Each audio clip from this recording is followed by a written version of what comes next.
요즘 비도 자주 오고 날씨도 흐리고 태풍같이 지나갔는데 제 사연을 지금 클릭해서 듣고 계신 여러분은 피해 없으신지 궁금하네요. 피해를 입으신 분들은 어떻게든 빨리 복구하실 수 있기를 기도드리겠습니다. 그럼 제 소개를 드릴게요. 저는 이제 51살이고 자영업을 운영하고 있는 여자입니다. 이런 비유가 어떨지는 모르겠지만 제 삶도 참 우중충하고 가끔씩 벼락도 치고 태풍도 몰아치는 걷잡을 수 없는 인생이었습니다. 오늘 그런 제 인생을 돌아보며 저에게 제가 힘들 때 저를 더욱 힘들게 만들었던 사람에 관한 이야기를 해드리고 싶어요. 참 복잡하게 얽힌 일이라서 어디 가서 쉽게 속풀이도 못했는데 이렇게 많은 분들에게 제 이야기를 할 수 있다니 세상이 정말 좋아진 것 같습니다. 저는 어릴 때 아버지가 돌아가신 후에 아버지와 어머니가 함께 운영하시던 옷수선집에서 중학교 때부터 어머니를 도와서 일을 했습니다. 그래서 재봉틀을 다루는 법을 일찌감치 배운 편이었어요. 아무튼 저희 엄마가 꼼꼼하고 솜씨가 좋으셔서 옷수선 가게는 장사가 잘 되었습니다. 그리고 멋내기 좋아하던 제 또래 친구들이 저희 수선 가게에 찾아와서 청바지를 늘리거나 치마를 줄이고는 했어요. 저보다 5살이 어렸던 수지는 자주 옷수선비를 내지 않고 그냥 도망을 가고는 했습니다. 그러면 저는 수지 오빠인 제 남자 고등학교 동창에게 한마디씩 하고는 했어요. 야, 김수찬. 네 동생 수지가 이번에도 우리 집에서 치마 주려고 하고 돈 안 냈어. 맨날 무슨 외상이라고. 지금 몇 번째인 줄 알아? 아, 정말? 미치겠네. 미안해. 내가 엄마한테 말해서 줄게. 수지 걔 지금 몇 살이야? 벌써 얘가 제일 나쁜 애들이랑 노는 것 같은데. 네가 생각 좀 써야겠더라. 알았어. 고마워. 저와 고등학교 동창이었던 수찬이는 항상 모범적이고 바른 학생으로 선생님은 물론이고 친구들에게도 신임을 받던 학생이었습니다. 하지만 수찬이의 동생은 수찬이와는 딴판이었어요. 국민학교 고학년부터 335 몰려다니며 문방구나 슈퍼에서 도둑질도 하다가 걸리기도 하고 자기들보다 어린 학생들을 괴롭히면서 문제를 일으키고 다녔습니다. 그래도 수찬이가 애가 올바른 아이라서 수찬이에게 동생 이야기를 전하면 금방 해결해주고는 했어요. 수찬이 동생 수지가 저희 수선집에서 외상을 지고 갚지 않던 돈도 수찬이에게 말하고 나면 이틀이 지나기도 전에 와서 외상값을 갚아주었습니다. 그리고 중학생이 되면서 수지는 친구들을 우르르 데리고 와서 치마폭을 줄이려고 했어요. 그런 수지에게 저희 어머니께서 잔소리를 하신 적이 있습니다. 수지야, 학생이 이렇게 교복 치마를 줄이면 불편해서 어떻게 공부를 하니? 편하게 하고 다녀. 그러면 수지는 인성을 찌푸리며 막말을 했습니다. 아니, 옷 사는 사람이 그냥 해달라는 거 해주면 되지. 돈 벌기 싫어요? 아줌마. 내 친구들 다 데리고 오려고 했는데 안 되겠네. 고등학교를 졸업한 후에 대학을 가지 않고 엄마와 함께 본격적으로 수선집에서 일을 하던 제가 그 소리를 듣고 나와서 수지에게 잔소리를 하게 되었습니다. 수지야, 너 어른한테 말버릇이 그게 뭐냐? 네 오빠는 좋은 대학 가서 잘 지내는데 너는 오빠 발돈만큼이라도 따라갈 생각을 해야지. 맨날 말썽만 부리고 다니고 애가 왜 그래? 아이 짜증나. 언니가 뭔데 나한테 이래라 저래라 잔소리를 해. 여긴 다시 안 와. 퇴. 수지는 그렇게 바닥에 침을 뱉고 저희 수선집을 나가버렸습니다. 저와 저희 엄마는 수지에 대한 이야기를 하며 걱정을 했어요. 쟤는 지 오빠랑 완전 딴판이다. 어쩌냐? 수찬이는 대학 가서 잘 지내고 있대? 그렇겠지. 뭐 좋은 대학 갔으니까. 저 집안에서 수찬이 같은 애가 나오는 게 신기하지. 사실 쟤네 엄마도 맨날 도박하고 술에 쩔어서 살던데. 참. 그러니까 말이야. 수찬이 엄마가 수찬이 아빠랑 이혼하고 나서 아주 인생을 막 살더라고. 수찬이는 그래도 애가 건실하니 잘 컸지 뭐. 아이고. 수찬이 동생 수지는 중학생이 되면서 본격적으로 불량 학생이 되어서 다른 친구들을 괴롭히고 삥을 뜯기도 하면서 학교 정학을 맞은 적도 있습니다. 같은 동네에 오래 살다 보니 그런 소식들을 듣기 싫어도 듣게 되었어요. 서울에서 공부를 하던 수찬이도 동생 때문에 고민이 많아 보이더라고요. 군대를 가기 전에 학교 휴학을 하고 고향이 돌아와서 지내면서 동생에게 공부도 가르쳐주고 신경을 쓰는 눈치였습니다. 그러다가 저와도 자주 마주치게 되었어요. 그때마다 먼저 반갑게 인사를 해주더라고요. 야, 여진아, 잘 지냈냐? 너 언제 왔어? 학교 안 다녀? 휴학하고 군대 갈 준비 중이야. 요즘도 수지가 외상지고 안 갚고 그러는 거 아니지? 수지, 우리 엄마가 잔소리 한다고 우리 수성 가게 안 와. 너도 동생 때문에 걱정이 많겠다. 그러니까 말이야. 너 시간 되면 나랑 밥이나 먹을래? 같이 이야기 좀 하자. 내가 남자다 보니까 여자 동생에 대해서 상의할 것도 좀 있고. 그래? 그러자, 그럼. 그렇게 저희는 22살의 고향에서 다시 만나서 수찬이 동생 이야기를 핑계로 자주 만나 밥도 먹고 가끔은 맥주도 마시며 점점 서로에게 정을 쌓아갔습니다. 수찬이 동생 수지는 수찬이가 군대에 갈 때까지 정신이 차린 듯 싶다가 수찬이가 군대에 가자마자 또 말썽을 부리고 다녔어요. 제가 무슨 말을 할라 치면 짜증부터 내니까 저는 뭐라고 말도 못하겠더라고요. 군대 간 수찬이와는 시간 될 때마다 통화도 하고 편지도 주고받으면서 지냈습니다. 처음에는 수찬이 동생 수지가 저희의 대화 주제였는데 차츰 수찬이는 제 걱정을 더 많이 하기 시작했어요. 그렇게 수찬이가 군대에서 상병이 되고 휴가를 나와서 저에게 고백을 했고 저도 수찬이에게 마음이 있었기 때문에 본격적으로 연애를 하게 되었습니다. 상고에 다니고 있던 수찬이 동생 수지는 그런 저를 안이 꼽게 보고는 했어요. 언니, 나 이거 바지 통수전 좀 하려고. 내일까지 해줄 수 있지? 그래. 넌 학교 잘 다니니? 상고 다니니까 졸업하면 바로 취업하겠네? 뭐 할 거야?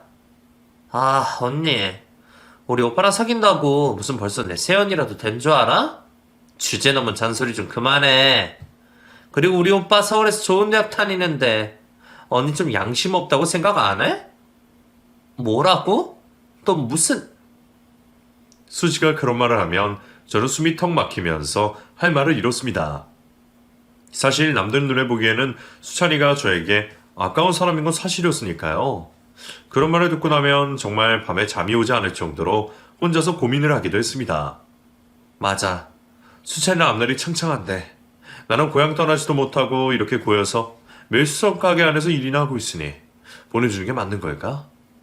하지만 혼자서 나를 세우며 그런 고민을 하는 게 무색해질 만큼 수찬이는 저와 함께할 미래에 대한 꿈에 부풀어 있었습니다. 여진아, 나는 너가 있어서 너무 안심이 돼. 너까지 없었으면 정말 힘들었을 거야. 네가 무슨 걱정하는지 아는데 그런 걱정하지 마. 남들 말 하나도 신경 쓸 거 없어. 그런 말을 들을 때면 고민하던 것들이 싹 사라지고 행복해지는 기분이었습니다.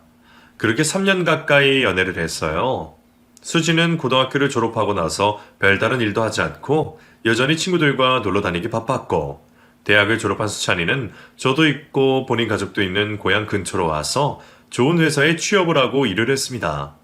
사실 서울에서 더 좋은 회사에 갈 수 있었을 텐데 수찬이는 그런 결정을 한 것이었어요. 너 그냥 서울에서 일하는 게 낫지 않겠어? 굳이 여기로 와서. 아니야. 수지랑 엄마 걱정도 되고 서울에만 좋은 회사 있는 거 아니야? 내가 일하는 직장도 좋은 곳이야. 일하다 보면 기회도 많이 생길 거고 너랑 결혼하면 그때 가서 옮겨도 되고. 그래? 그럼 다행이고. 근데 결혼? 난 꼭 여진이 너랑 결혼할 건데? 넌 아니야? 수찬이는 그렇게 저와의 미래를 생각하며 열심히 일을 했습니다. 저도 수찬이처럼 올곧은 사람과 미래를 함께하면 좋겠다고 생각하고는 있었어요. 그런데 고향으로 돌아온 수찬이는 혼자서 거의 본인 집안 식구들을 먹여 살리다시피 했어요. 수찬이 엄마도 몸이 안 좋다는 핑계로 일을 하다가 그만두기를 반복했고 수지는 제빵사가 되겠다며 제빵학원에 다녔지만 열심히 하지 않았기 때문에 자격증을 따는데도 시간이 오래 걸렸습니다.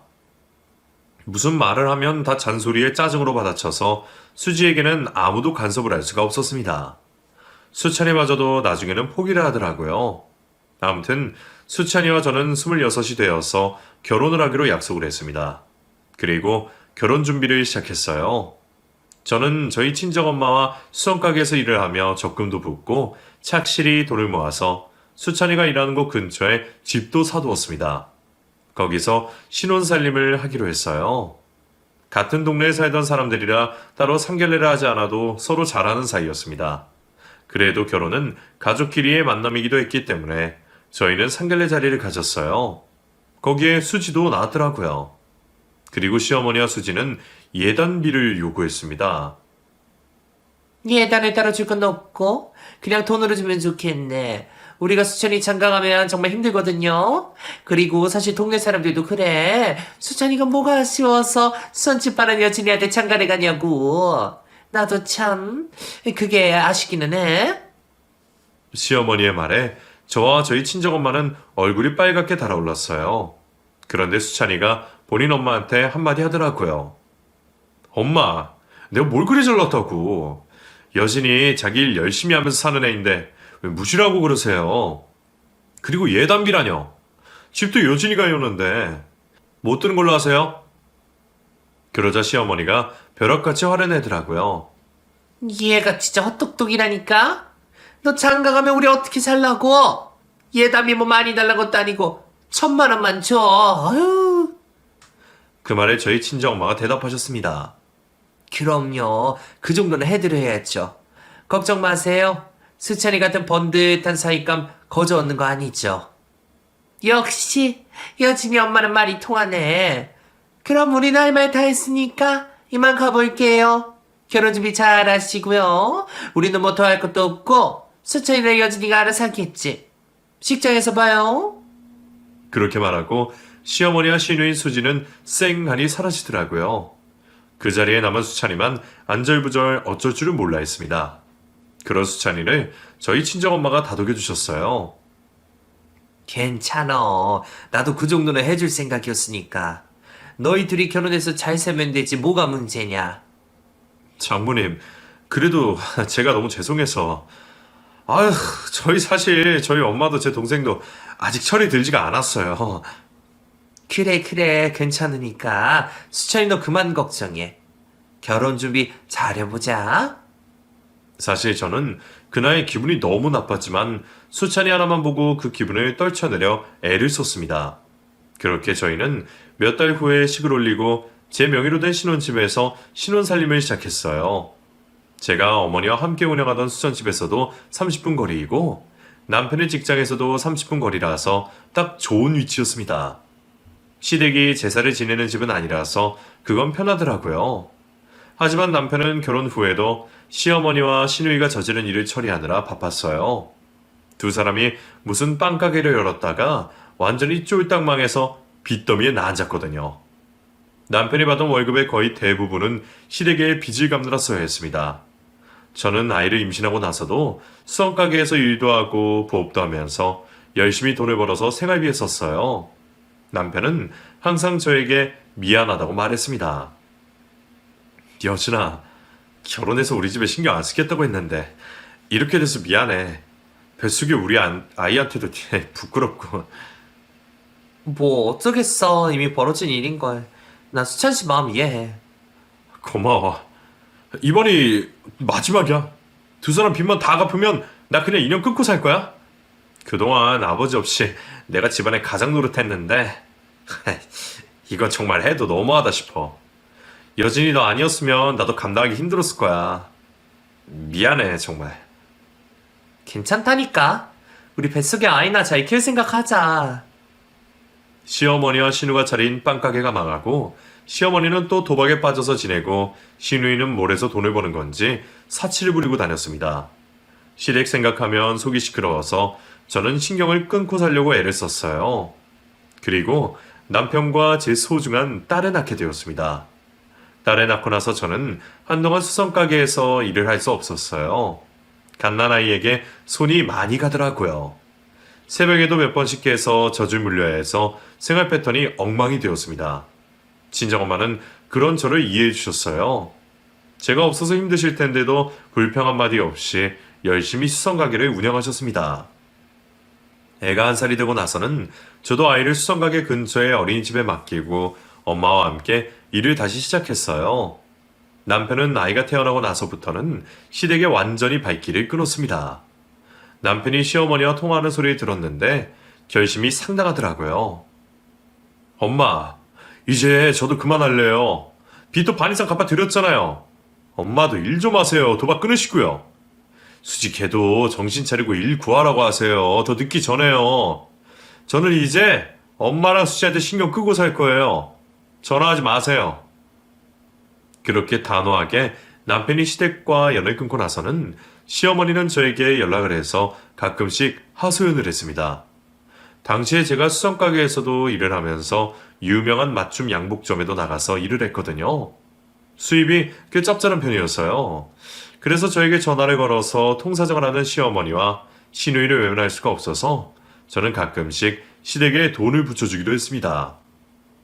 그렇게 시간이 흐르고 제 아이가 2살이 되었을 때였어요. 남편이 지방으로 출장을 가게 되었습니다. 출장을 다녀오면 저희는 서울로 이사를 가기로 했어요.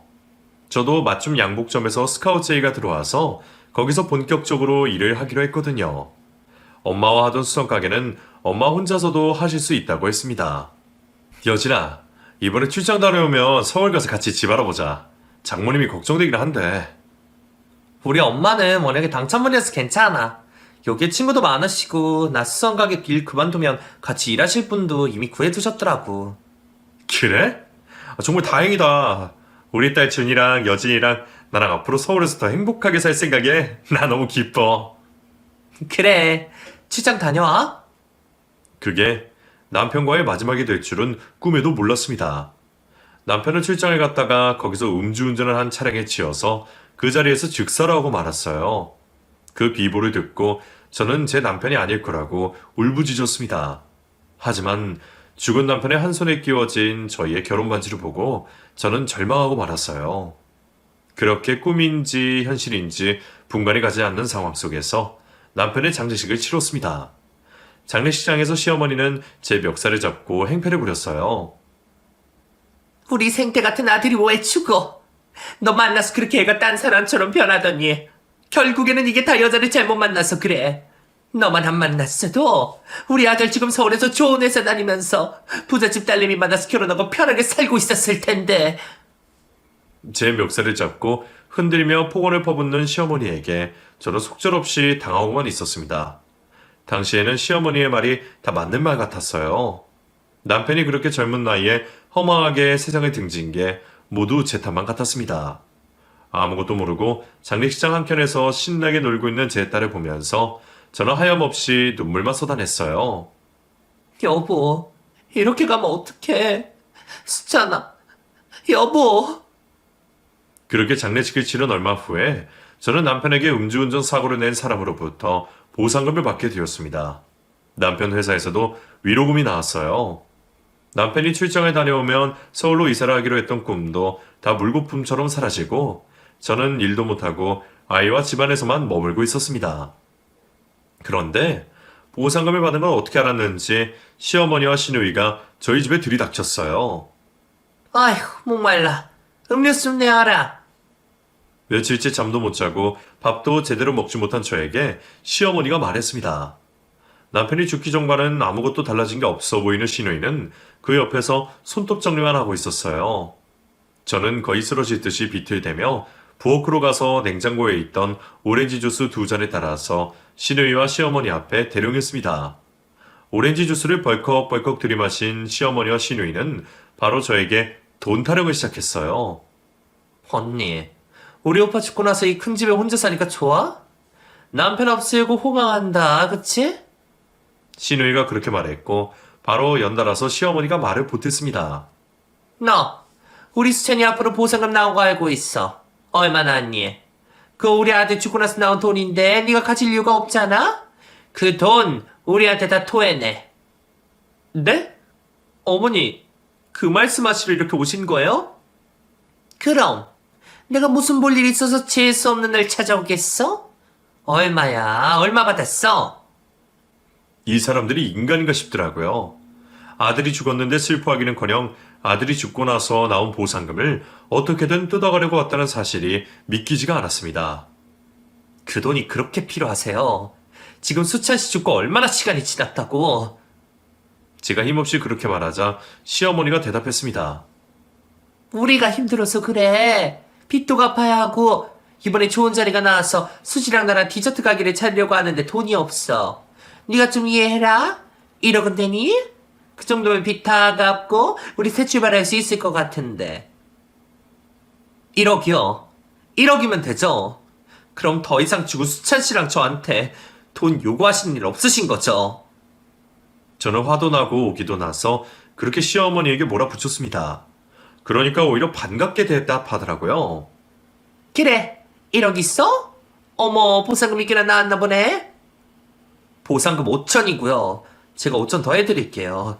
앞으로 저 괴롭히지 않는다고 맹세하시면요. 그럼 우리가 너 괴롭힐 일이 뭐가 있냐? 수찬이도 죽고 너랑 우리랑 아무 사이도 아닌데. 그리고 죽은 수찬 씨한테 평생 사죄하는 마음으로 열심히 사세요. 디저트 가게 그것도 제발 열심히 하셔서 망하는 일 없게 하시고요. 참나, 얘가 별말이 다 안 해. 우리가 알아서 해. 돈이나 내놔. 저는 그렇게 죽은 남편의 보상금으로 나온 돈에 제 돈을 합쳐서 1억이 든 통장을 시어머니와 시누이에게 줘버렸습니다. 둘이서 신이 나서 그 돈을 들고 나가더라고요. 그 뒷모습을 보며 죽은 남편이 얼마나 살면서 힘들었을지, 저 철없는 두 사람 보필하면서 힘들게 살다 허망하게 죽은 남편이 너무 불쌍하다는 생각이 들었습니다. 그리고 저는 다시 저희 친정엄마와 함께 수성가게에서 열심히 일을 했어요. 제가 맞춤 양복을 만드는 재주도 있었기 때문에 가게 한켠에 양복점도 함께 운영을 하게 되었습니다. 그 당시에 주변에 회사도 많이 생기고 싼 가격에 맞춤 양복을 장만할 수 있다는 것이 소문이 나서 저희 수성가게와 양장점은 나날이 승승장구하고 있었어요. 딸도 어느새 말도 하고 걷기도 하면서 유치원생이 되어서 손이 덜 가게 되었습니다. 시어머니와 시누이도 디저트 가게를 차려서 자리를 잡고 있다는 소식을 들었습니다. 그렇게 일상을 회복해서 지내던 어느 날 저희 엄마가 점점 체력이 딸려 하시더니 어느 날 갑자기 쓰러지고 말았어요. 엄마를 응급실에 모시고 대학병원에서 정밀 검사를 했는데 폐 섬유화가 상당히 진행되었다고 하더라고요. 이게 방법이 베이식밖에 없는데 증여자를 찾기가 어려울 겁니다. 그래도 등록을 해드릴까요? 의사의 말에 저는 당연히 해달라고 대답했습니다. 해주세요. 당연히 해야죠. 그때부터 저와 저희 엄마는 엄마의 건강을 되찾기 위해 노력했습니다. 그리고 희망을 잃지 않았어요. 엄마, 꼭 폐이식 받고 엄마 손녀 시집 가는 것까지 보고 가야지. 힘내, 알았지? 그럼 엄마가 누군데? 나 이런 걸로 쉽게 죽을 사람이 아니야. 엄마 걱정 말고 넌 네 할 일이나 열심히 해. 저희의 희망과는 달리 엄마의 상태는 나날이 나빠져만 갔습니다. 뇌사자가 발생하면 저희 엄마가 폐이식을 받을 수 있었는데 대기자도 많았고 저희 엄마 차례가 언제 올지 알 수 없는 상황이었어요. 옷수선 가게에는 먼지가 많아서 저는 굳이 일을 하러 오겠다는 엄마를 말리느라 애를 썼습니다. 혼자서 일을 하면서 매일매일 하늘에 기도를 드렸어요. 제발 저희 엄마까지 데려가지 마세요. 제가 열심히 봉사하며 살겠습니다. 저희 엄마 살려주세요. 하지만 기도는 통하지 않았고 저희 엄마의 상태는 심각하게 악화가 되어서 중환자실에 입원을 하게 되었습니다. 그리고 혈소판 분리 헌혈이라는 걸 받아야 된다고 의사가 말했습니다. 지금 저희 병원에 교통사고 환자들이 수십 명이 들어와서 피가 부족해서 지정 헌혈로 받으면 되거든요. 주변에 O형 혈액형 가진 분들에게 부탁을 좀 해보시는 게 어떨까요? 이게 혈소판 분리 헌혈이라서 2시간은 병원에 머물 수 있어야 합니다. 네, 선생님. 제가 알아볼게요. 제발 저희 엄마 살려만 주세요. 아휴, 저희도 안타깝네요. 이제 어머님 폐이식 받을 날만 앞두고 있었는데. 저는 경황이 없는 와중에 주변에 누가 O형 혈액형을 가지고 있는지 머리를 굴리며 고민했습니다. 그러다가 죽은 남편의 혈액형이 O형이었다는 사실이 떠올랐어요. 시누이도 혈액형이 같지 않을까 해서 저는 무작정 시누이에게 전화를 걸었습니다. 여보세요? 아가씨 혈액형이 어떻게 돼요? 혈액형이요? 저 O형인데요? 아, 정말요? 아가씨, 우리 엄마가 지금 병원 중환자실에 있어요. 지정원들이 필요한데, 아가씨, 제발 부탁할게요. 2시간만 시간 내서 저희 엄마한테 피 좀 나눠주실 수 있을까요? 네? 뭐라고요? 어머, 저 지금 바빠요. 그리고 나 주사 바늘 무서워서 헌혈 그런 거 평생 해본 일이 없어. 바늘 무서워서 아파도 병원에 안 가는 사람한테 무슨. 그리고 우리 오빠 죽고 남인데 내가 왜 그런 걸 해줘야 돼요? 딴 데 가서 알아봐요. 끊어요. 아니, 아가, 그렇게 매몰차게 말을 하고 전화를 끊어버리더라고요. 하지만 저는 신우이에게 몇 번이고 전화를 해서 사정사정을 했습니다. 그러니까 나중에는 아예 제 전화를 받지를 않았어요. 저는 그런 매정한 신우이에게 치가 떨렸습니다. 그리고 정신없이 제 동창 친구들에게 연락을 돌렸어요. 그리고 겨우 헌혈을 해줄 수 있는 친구들 몇 명을 구할 수 있었습니다. 전업주부인 친구들이라서 시간이 난다고 했고, 회사를 다니는 친구들도 퇴근을 하고 병원에 와주기로 했어요. 정말 감사했습니다. 그렇게 4-5명의 친구들로부터 헌혈을 받고 저희 엄마는 급한 위기를 넘길 수 있었어요. 얘들아, 고마워. 너희 아니었으면 우리 엄마. 아휴, 여진아, 이 정도 가지고 뭘 그래. 너 기운 좀 내. 살이 왜 이렇게 빠졌니? 네가 기운 내야 어머니도 금방 회복하시지. 도울 일 있으면 언제든지 말하고. 알았지? 친구들의 말에 저는 정신을 차릴 수 있었습니다. 그리고 급한 불을 끈 저희 엄마를 지극정성으로 돌봤어요. 의식이 들었을 때 엄마는 저를 보며 울면서 말했습니다. 여진아, 엄마 살고 싶어? 아직 못 해본 게 너무 많어. 그 말을 듣고 저는 울컥 치밀어 오르는 감정을 억누르며 애써 차분하게 엄마에게 대답했어요. 엄마, 살 수 있어. 그게 무슨 소리야. 당연히 엄마 살아서 엄마 손녀랑 나랑 여행도 다니고 행복하게 살아야지. 엄마, 아무 걱정하지 마. 알았지? 괜한 생각하지 말고 금방 태어날 거라고 그 생각만 해요. 여진아, 고마워. 하지만 한 달간 페이식을 받지 못하고 저희 엄마는 결국에 세상을 등지고 말았습니다. 친정엄마가 돌아가신 그날 저와 제 딸을 엄마 곁에서 마지막 인사를 했어요. 준이야, 할머니한테 작별 인사 드려. 왜? 할머니 어디 가? 할머니 가지 마. 준이랑 같이 오래오래 살자. 그 말에 저는 미친 듯이 눈물을 터뜨렸습니다. 딸이 제 눈물을 닦아주었어요. 그리고 겨우 진정을 하고 저는 친정엄마에게 말했습니다. 엄마 미안해. 나랑 준이랑 엄마 못 같이 열심히 살게. 엄마, 우리 걱정하지 말고 편하게 가세요. 엄마. 그렇게 살고 싶다고 하셨던 엄마는 결국 눈을 감으셨습니다. 그리고 장례식을 치르는데 어떻게 이런 일이 일어날 수가 있는지 모든 것이 원망스러웠어요. 그리고 저희 친정엄마 장례식에 코빼기도 보이지 않던 시어머니와 시누이에게 증오심이 끌어올랐습니다. 헌혈을 부탁하려고 전화했을 때 주사 바늘이 무섭다는 핑계로 야멸차게 전화를 끊었던 시누이의 목소리가 귓가에 맴돌아서 미칠 지경이었어요. 사람이라면 어떻게 그럴 수 있나 싶더라고요. 본인들 힘들 때 제가 있는 돈 없는 돈 끌어서 1억을 해주고 그 돈으로 지금 디저트 가게 운영하면서 잘 살고 있으면서 어떻게 사람이 죽어간다는데 말도 안 되는 핑계를 대면서 무시할 수가 있는지요. 그래도 남편이 죽기 전에는 가족이었던 사람들 아닌가요?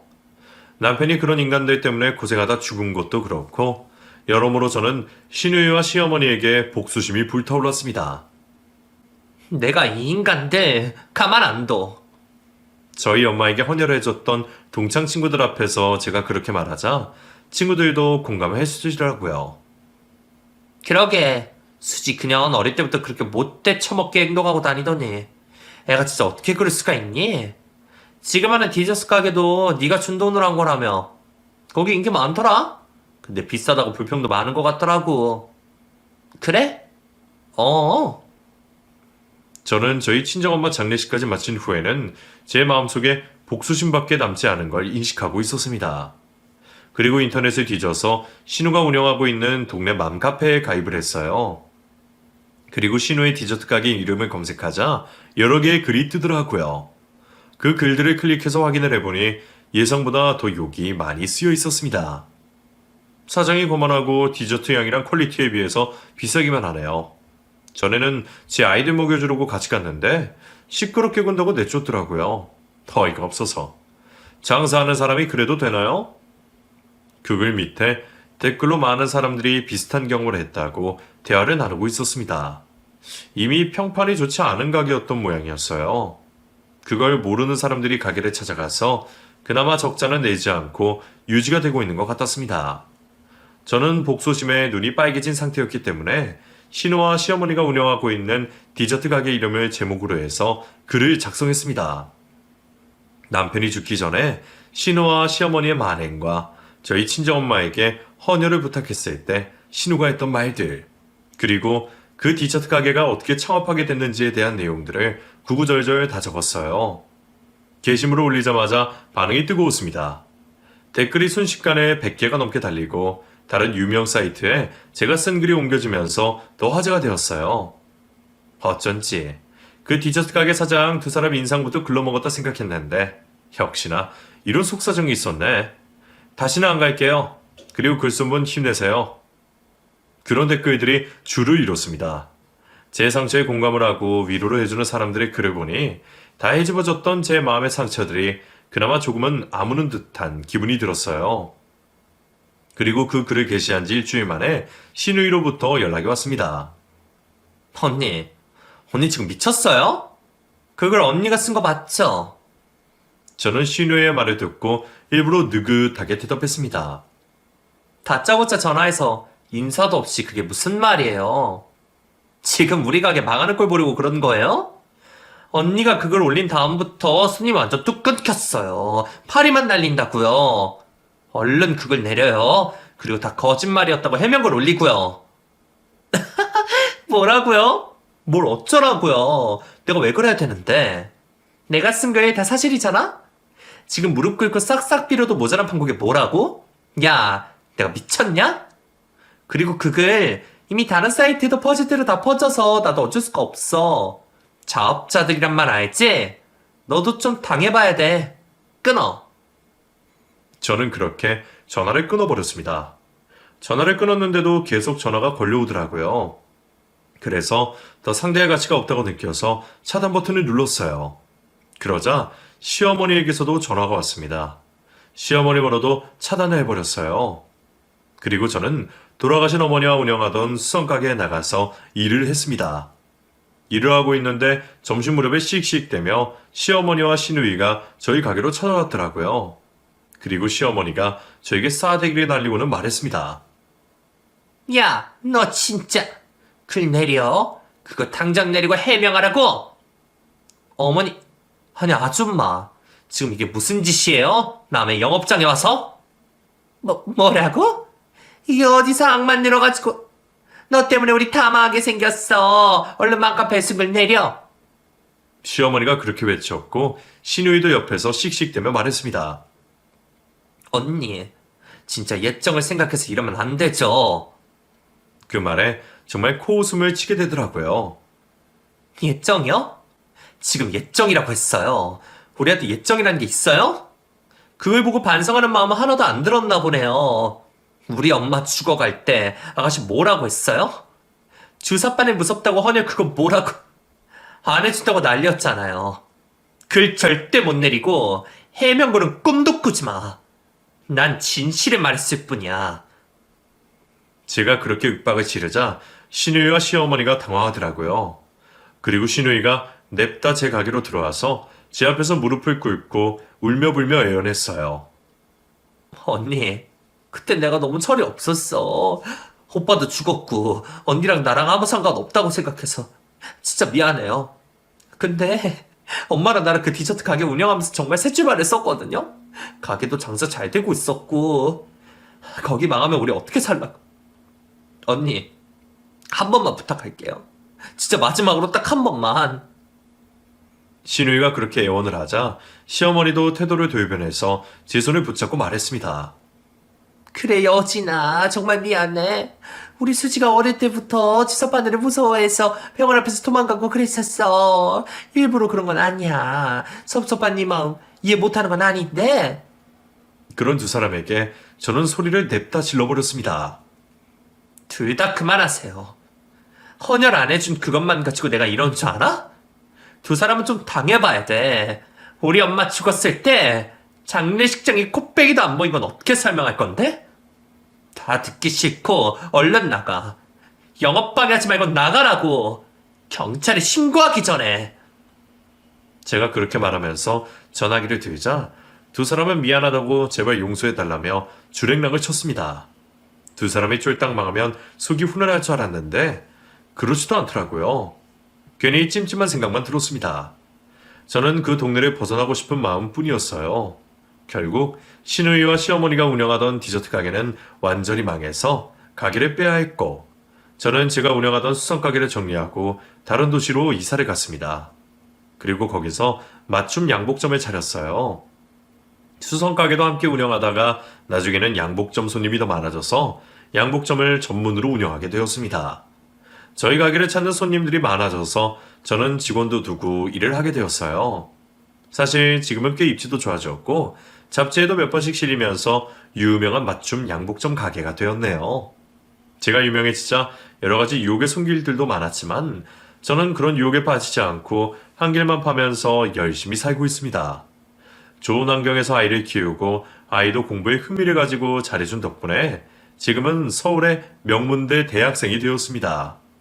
요즘 세상에 학벌이 그리 중요한 건 아니라고 생각하는데 제 딸은 목표가 있어서 열심히 하겠다고 말하더라고요.